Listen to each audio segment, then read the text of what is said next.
The hot spot. Drop it like it's hot. Drop it like it's hot.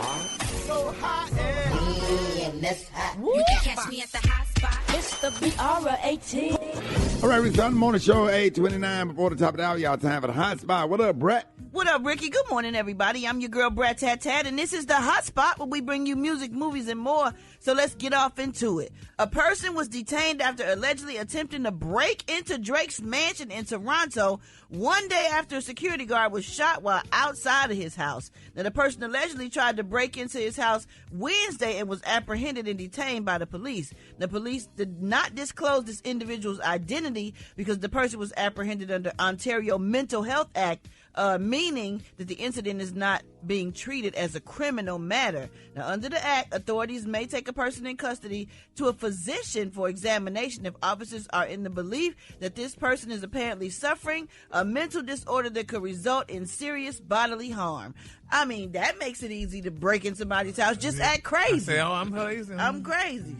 I want to eat my fingers. Like, just say something crazy. Like, oh, wow. Well, so it's crazy this stuff keeps happening to, like, Drake. Somebody was shot in front of his house. Yeah. Now somebody tried to break in. It's just like, oh, my goodness, maybe he needs to move. Well, I wonder if that person was black, though. That's the question. You got to get the right kind of stuff around your house to keep folks from coming in there. I'm telling you. Talking about, like, the dogs and stuff, huh? No, you got to go beyond dogs. I'm going to talk about it in a few minutes. Okay, all right. All right, moving on. In 2021, Travis Scott's Astro World Festival went horribly wrong when a crowd surge left 10 people dead and hundreds injured. The rapper and the promoter Live Nation were facing 10 lawsuits, and according to reports, all lawsuits have been settled aside from one. So, they spent a lot of money. Oh, yeah. Terms of the settlements were confidential, and attorneys declined to comment after the court hearings. The lawsuit that remains pending, though, was filed by a family of the 9-year-old, the youngest person that was killed during the concert. So sad. Attorneys in the litigation are set to meet next week to discuss when the lawsuit filed by the family could be set for trial. So, I know they paid a lot of money. They settled 9 of the 10 lawsuits. Ooh, Lord have mercy. Yeah. All right, last but not least, what was I going to say? Tom Brady, y'all. Tom Brady apologized to his ex-wife, Gisele Bündchen, after this Netflix roast. A source said Gisele and Tom had no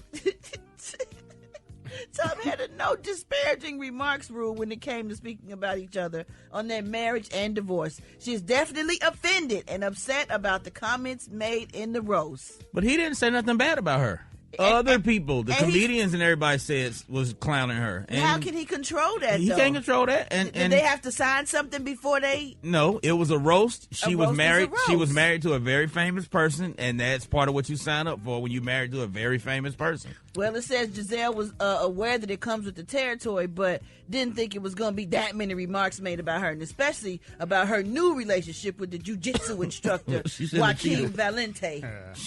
She shouldn't have cheated with the jiu-jitsu instructor. Well, he shouldn't have chose football over his family. Well, she was saying that, he could have told all the hosts and all the comedians that she's off limits pretty much. Anything goes. Just like he did for the owner of the New England. No, if you're going to do it for that old man, do it for the mother of your children. He didn't owe that to her. That would have been a courtesy. He didn't owe it to her. Well, he could have extended the same courtesy. Okay, but he didn't. But while all this going on, Genuine then put a perm and dyed his beard and on RS coming to somebody say he look like a Yorkie.